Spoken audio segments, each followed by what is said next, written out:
Hello friends, good morning. আপনারা নিশ্চয়ই সকলে ভালো আছেন, আমিও ভালো আছি।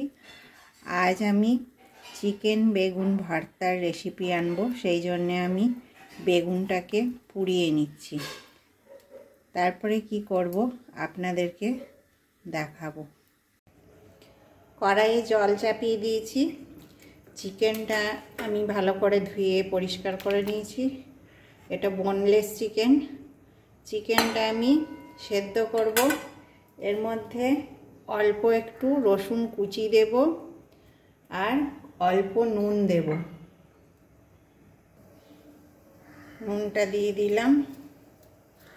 এবারে এটা শুধু সেদ্ধ হতে দেব, ঢাকা দিয়ে দেব।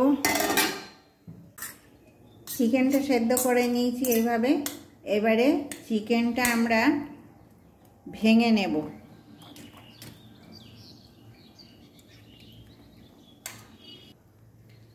আমি চিকেন বেগুন ভর্তার জন্যে কড়াইয়ে তেল গরম করতে দিয়ে দিয়েছি। এর মধ্যে লাগবে পেঁয়াজ কুচি, রসুন কুচি, আদা কুচি আর লঙ্কা কুচি।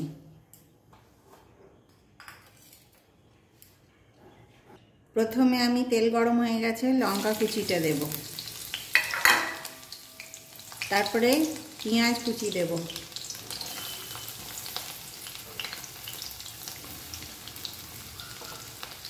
অল্প নেড়ে নেব। আদা কুচিটা দেব,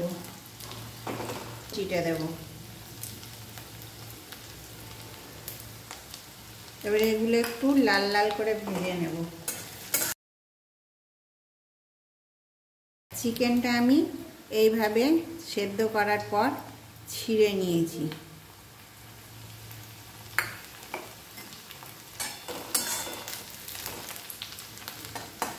আপনারা হাতে করেও মাংসের টুকরোটা ছিঁড়ে নিতে পারেন, কিংবা আমি কাঁটা চামচে করেও পারেন। আমি কাঁটা চামচে করেই করেছি। এবারে সব কিছু লাল লাল হয়ে এসছে। এখন আমি বেগুনটা যে পুড়িয়ে রেখেছিলাম, বেগুনটা দিয়ে দিলাম।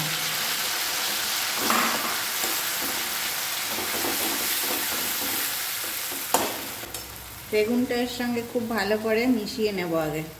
বেগুনটা মিশানো হয়ে গেছে। এবারে আমি মাংসগুলো দিয়ে দেব।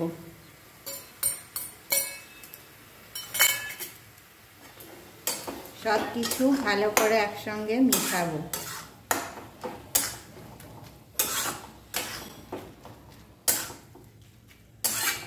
আমি এখানে 2টো বেগুন পুড়িয়েছি আর 4 পিস মাংস নিয়েছি। আপনারা আপনাদের পরিমাণ মতন করবেন। এটা একটু ঝাল ঝাল ভাল লাগে খেতে। এটা রুটির সঙ্গেই ভাল লাগে খেতে, ভাতের সঙ্গে জানি না। ভাতের সঙ্গে তো ভালো লাগবে না মনে হয়, রুটির সঙ্গেই খুব টেস্টি লাগে খেতে। আমার চ্যানেলটাকে আপনারা লাইক, শেয়ার, সাবস্ক্রাইব করবেন, আমার পাশে থাকবেন। এখন দেখুন অনেকক্ষণই ভাজতে হবে এটাকে। এবারে অল্প নুন দেব আমি।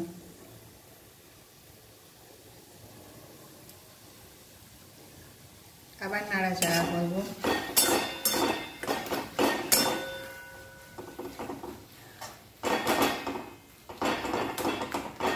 এর মধ্যে আপনারা যদি চান টমেটো পুড়িয়েও দিতে পারেন।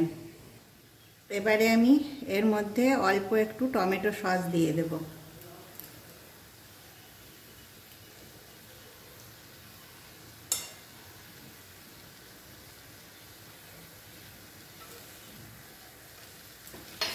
আপনারা যদি টমেটো পোড়া দেন তাহলে আর টমেটো সসটা দেবেন না।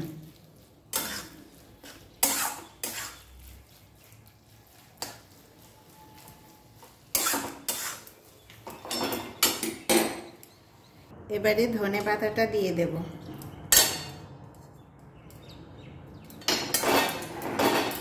তাহলে আমাদের চিকেন বেগুন ভর্তা বানানো হয়ে গেল।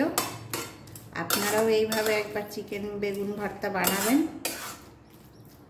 নমস্কার।